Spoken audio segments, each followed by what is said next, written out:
So it's great to be here.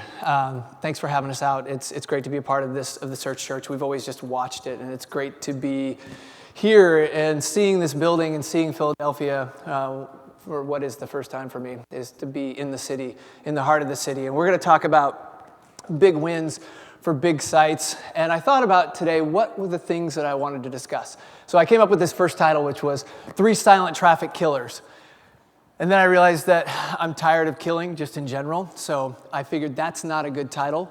And then I went to something a little more mundane, like 3 really big traffic problems you may not know you have. But that's lame. So I had to come up with another idea, but first I have to tell a quick story. And that is, I'm from Boise, Idaho. I was raised in Boise, Idaho. It's a beautiful city. It's in the Pacific Northwest. It's not Ohio. It's Boise, Idaho. We're sandwiched between Wyoming, Montana, Oregon, Utah, Nevada, and Washington. And it's a delightful place. And I was obviously I was a very young kid and grew up and was there till I was 18 years old. And there's a point in time that I need to share with you that really set my life on a different trajectory, one that has taken me to where I am today, and that was Super Bowl 15. And the reason why Super Bowl 15 had such a big effect on me was because I'm 9 years old and I'm watching the Super Bowl. This is my earliest memory of a Super Bowl. And kids make arbitrary decisions that seem so true in that point in time. And my decision at that moment was, who do I like out of these 2 teams? Do I like the Oakland Raiders or do I like the Philadelphia Eagles? And this is the reason why my life has been on a trajectory that it is.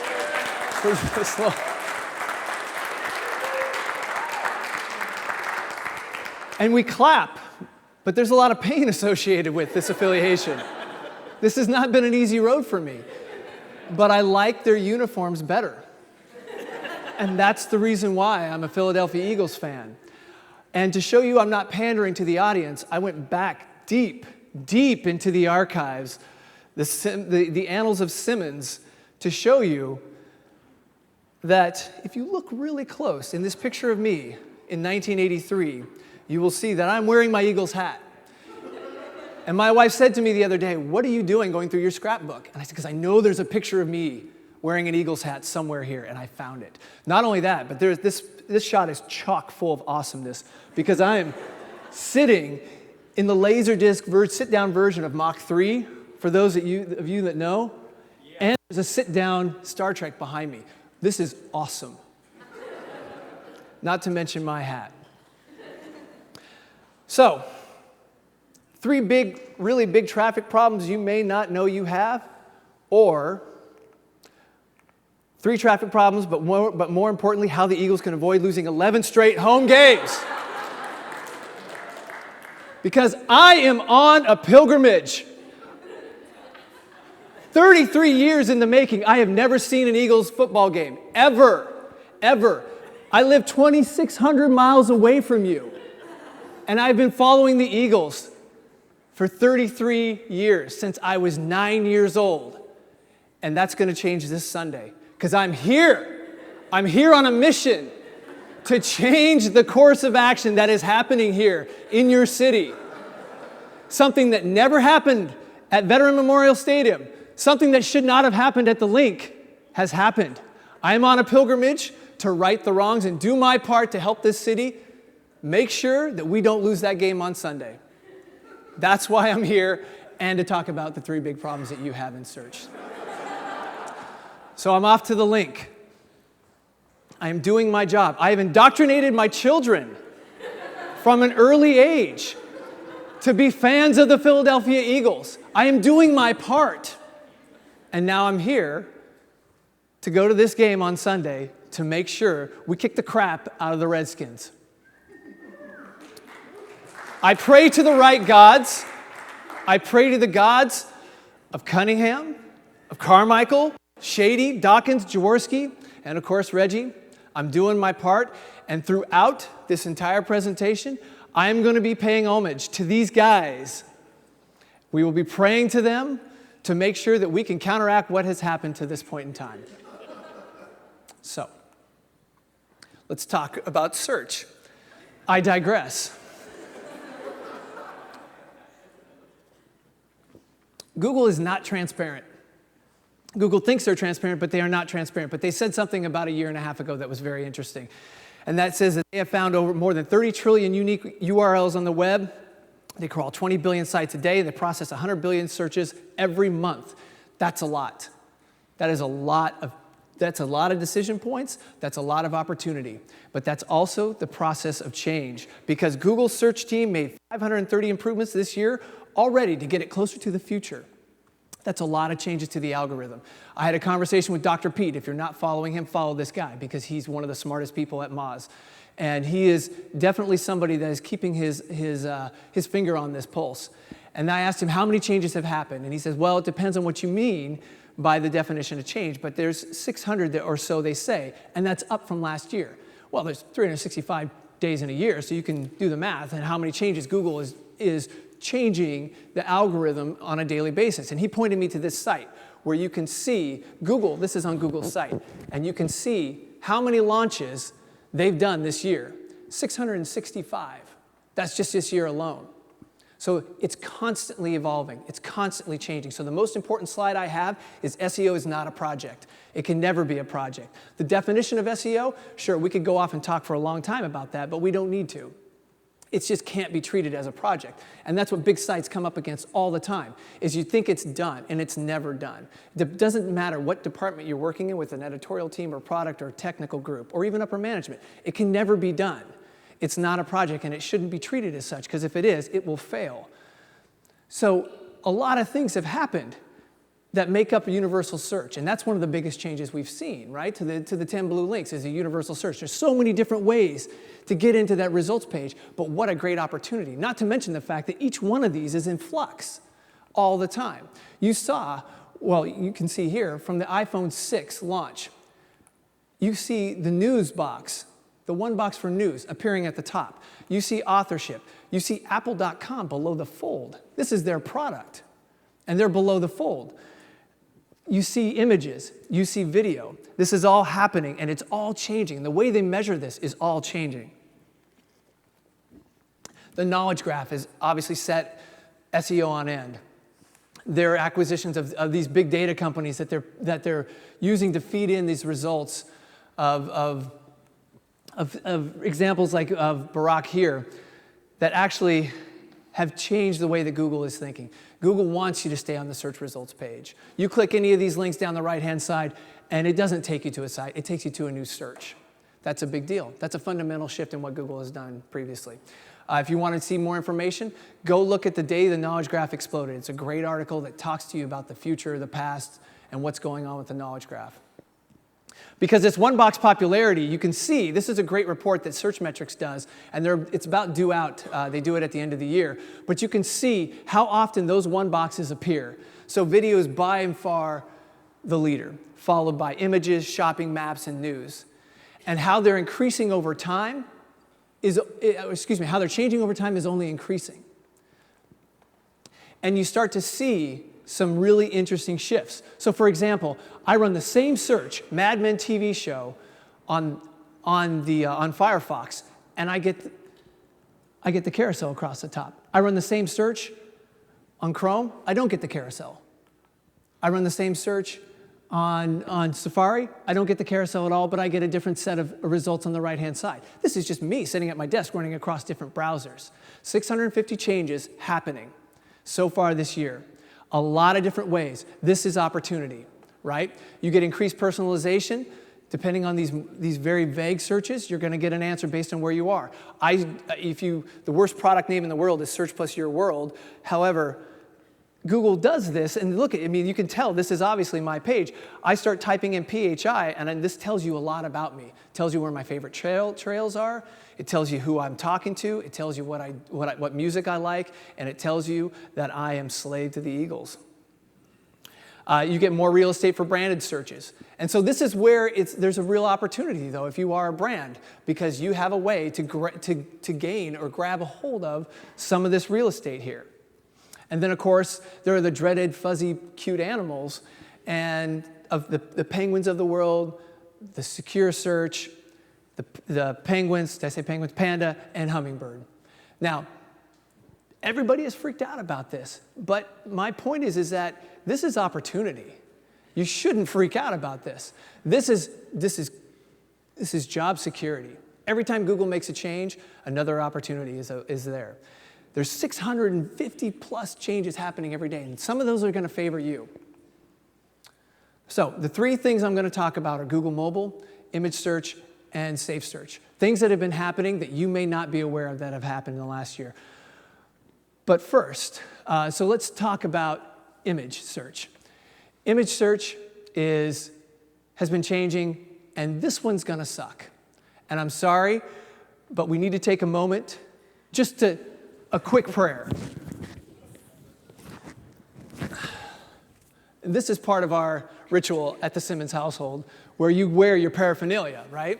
And so I figured I'm going to wear it all today. Everything I have, I'm going to wear. Just so we can, again, change the course of what's going on at Lincoln Financial. So this one's going to suck. And much like number 10 does suck every now and then, and Mr. Reed did at the end of his career. But, you know, I won't disparage the guy. He's doing well now. If you remember what image search was in 2012, you would see a list of images. You would hover over, and one of them would pop up. You would click through on that. It would actually load the page in the background, in addition to the image. Then we started seeing this carousel come across search results at the end of 2012, and then 2013. Almost at the stroke of midnight, we saw this. And that is, you saw the carousel, and you saw these lists of photos. You click through on them, and what happens? You get the pop-up, but you don't get the site. You get reference to the site. You can visit the page. You can see the reference right here. But this image is effectively hijacked. And guess what happened to traffic overnight? We watched 83 million visits. That's how much we watch on a weekly, monthly basis with our clients. And we saw this tank within a week. Absolutely bottomed out. Google quietly did this. This is a huge, huge problem because a lot of publishers use this as a source of traffic, or at least as a source of click-throughs.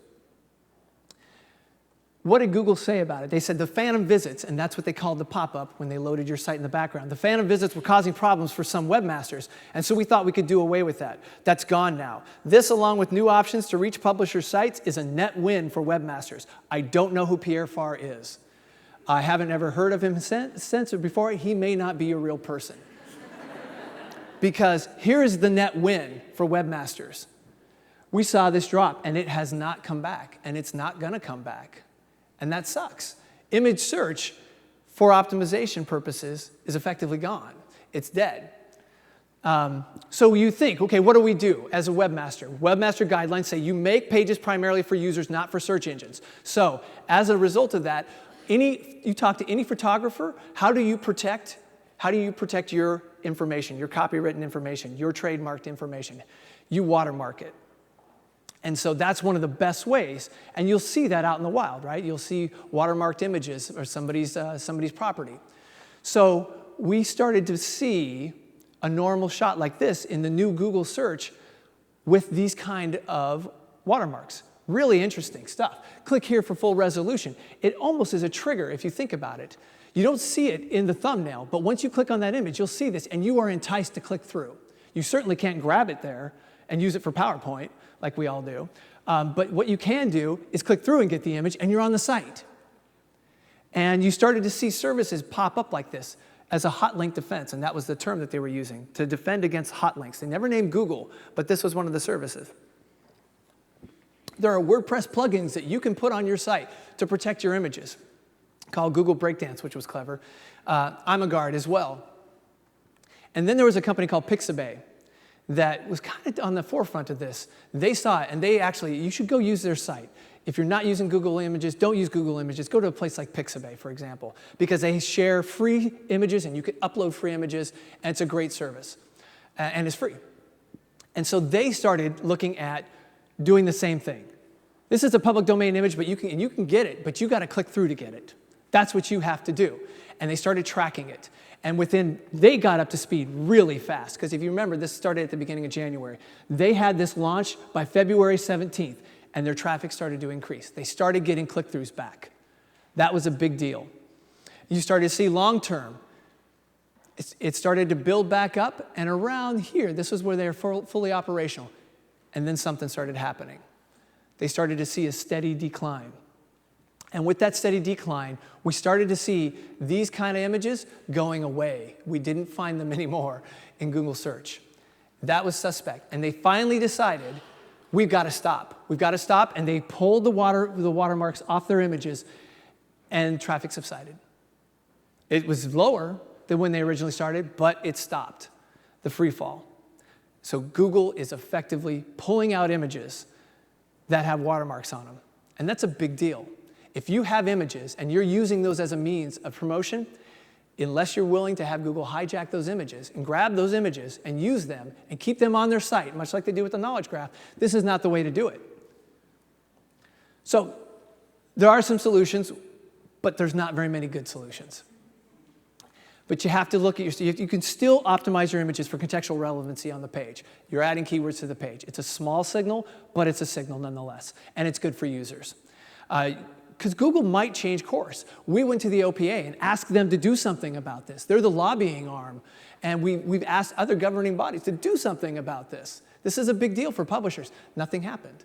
But Google might change course if there's enough pressure someday. I think it's safe to say that images and what you can tell your clients or your bosses is that this is no longer a consistent source of traffic. You can use Bing.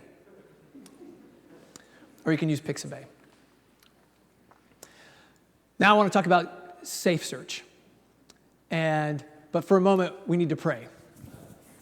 We need to pray to the gods of Shady and Carmichael that we will stop this horrible, horrible demise of our home field record. Can I get an amen? Amen. Thank you. So I'm talking about safe search. Yeah, I got a lot of shirts.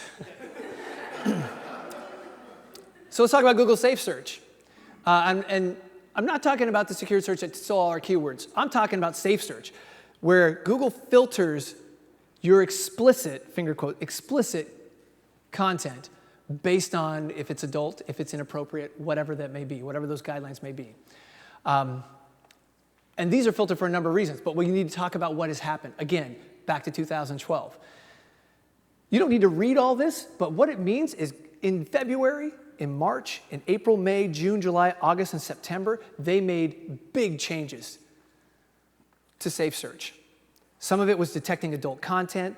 Some of it was rolling out a couple of changes here and there. Some was rolling it out international. But the big one happened in December 12, 2012, when they changed something that used to be moderate, strict, and off. If you remember, you could actually select what version or how stringent Google was in the results. They changed it to just off or on. Filter it or don't filter it. And guess what? On January 1st, 2013, guess what it was switched on to? You were being filtered. And a majority of the people didn't know they were being filtered. You were getting filtered results unless you went in there and changed it. That happened across the board. Because Google updates that all the time. So did that affect traffic? You better believe it affected traffic. And it affected traffic on sites that it might not should have.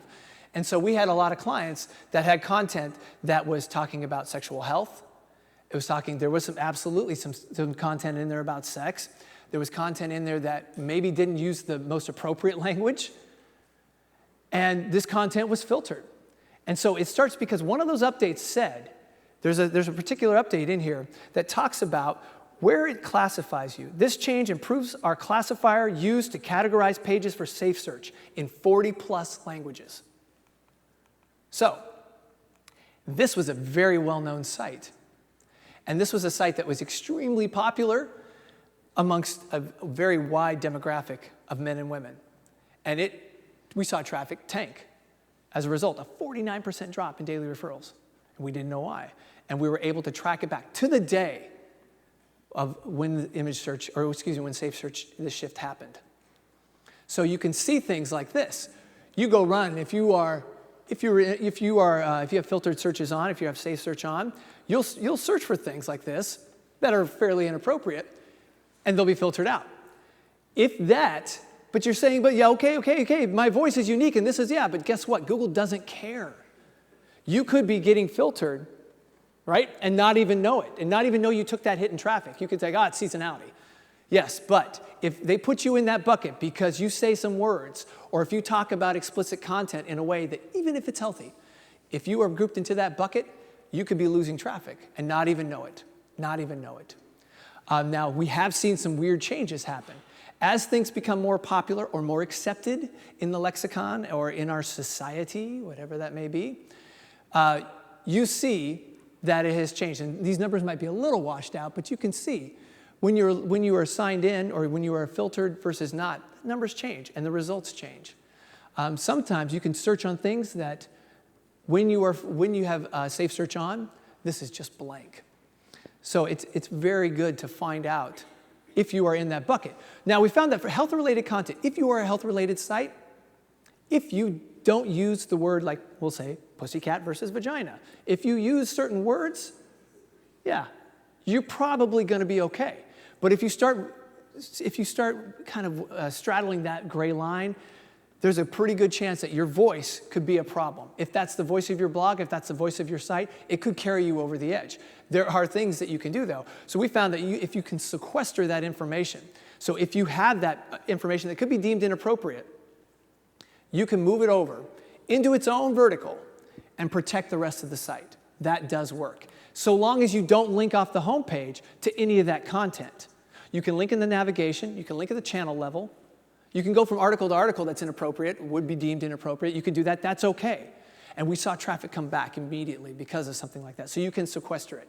But you gotta, the bottom line is, dudes like their inappropriate, explicit language, right? And they like that content. And there's a huge market around that. So you have to ask yourself, is it really worth it? Do we need to really sequester that information? Is that traffic worth it? Or is our audience savvy enough to go in there and shut off filtered searches? Just go back and look at January of this year, and you can see if you were one of those people.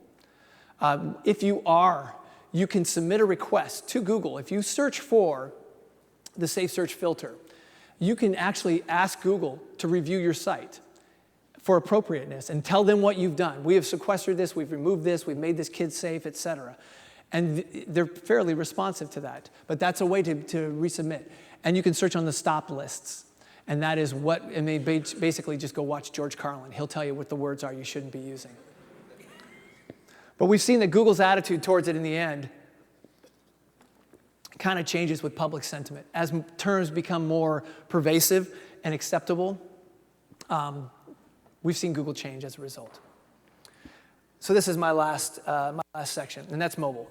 And mobile changed a lot, but this is a good story. And this is my son's shirt that he made for me this year. My 9-year-old son, that's an eagle. So I told him I'd wear this one because this is going to bring it home. So Google Mobile, well, we should pray first, sorry. Yeah, you're right. My Kelly Greenbro right here is going to help me out with this, right? Okay. Oh, great Ray Rhodes in the sky. Please help us. Please help us defeat this maniacal scourge on our poor Lincoln field that is RG3. I'm not saying we hurt the guy, but let's just stop him. In Kelly Green, we say amen. Amen. So, September last year, iOS 6 was launched. And as a result, all hell broke loose. And that is, we saw immediately when iOS 6 was launched, we saw this percentage of traffic drop significantly. And it was because of this release that happened. We went through and looked at 83 million visits and saw that 34% of the mobile traffic was affected. Now, the rollout rate for iOS 6 was pretty fast. iOS 7 was faster. So this actually ramped up. This was a little bit of a delayed reaction. But the direct traffic went up and search traffic went down. And that's because iOS 6 misattributed. If you were searching from your phone that had iOS 6, it counted you as direct traffic. If you went to Google, it counted you as direct traffic. It didn't count you as mobile traffic. That's huge. All your work that you just did to make your site responsive, to make your site mobile friendly, gone. Absolutely just gone. And it was as if it didn't even happen. So we went back and built out, we modeled this, said, okay, we know just based on basic growth how much traffic we had. But we only had that for the previous year. So at the end of 2012, or at the end of 2013, we were all going to be flying blind. And it felt like a conspiracy because Google did it too. Google was masking this information. It was coming in as direct instead of being attributed to mobile. And that was a big deal. Because again, we're busy optimizing for mobile, optimizing for search, and we weren't getting the credit for it. All we could do was model off of basically estimations. And that was about to come to a close. And then something weird happened. On July 30th this year, something switched. And it turned back on. It just came back on. And guess what? Google did it too, on the same day. The same day. And that seems suspicious, right? I mean, something happened. They paid attention, they heard something, but they switched on the same day. But we don't care, right? We don't care because it's back. It's back. We can actually start tracking it. But you still need to go back and protect yourself because there was a long time that this traffic was dipping. That's not a good thing, and we weren't getting credit for that. Then iOS 7. I think you can probably see where this is going, but iOS 7 comes out. This rolls out wicked fast. Like, people adopt this operating system in days. And guess what happens? They fix it that if you're coming from the iPhone, great. You are correctly attributed as coming from mobile. But if you're coming from an iPad, you're not. It's direct traffic. So they screwed it up again. Now, Google Chrome got it right. If you're coming from Google Chrome on the iPad, you're counted correctly. But guess what? Only 3% of the people that are using Google Chrome on the iPad. We are publishing heavy in that the majority of our clients, their customers are browsing on their iPad. This was a huge hit to us. And then all of a sudden, a month later, they fixed it. Google actually reversed course, and now they don't attribute it correctly. But iOS 7 does now. So, fire drill is over, right? They figured it out. They realized, but it's obviously not front of mind for Apple. But this is the happiest report that we had of all 2003, because mobile came back after it took a huge dive, right? We see direct traffic going down, where everything is tracking out correctly. All is right with the world. All is right with the world. We have detailed information if you want to read about it in depth on our blog at definemg.com. You can read about it. Shahzad Abbas, who works with us, has done a great job of talking. There's all kinds of resources there if you're interested in looking at it further. But there are solutions. You go back and get credit for your work. Now, you can look at that and do those estimates, and we talk about that in our blog about how to do those estimates and get correctly to at least come within a close, I would say a close estimate of what your traffic should have been based on previous metrics. And you go back and you normalize that data because you did the work and the traffic was there, but Apple got in the way of it. But I would anticipate this happening again. So when iOS 8 comes out, you prime the pump and you tell your clients and you tell your bosses, guess what's going to happen? We're going to see mobile traffic drop again. It's absolutely going to happen. And you prepare for that. And you cross your fingers that maybe they won't do it. I don't know, maybe they won't do it.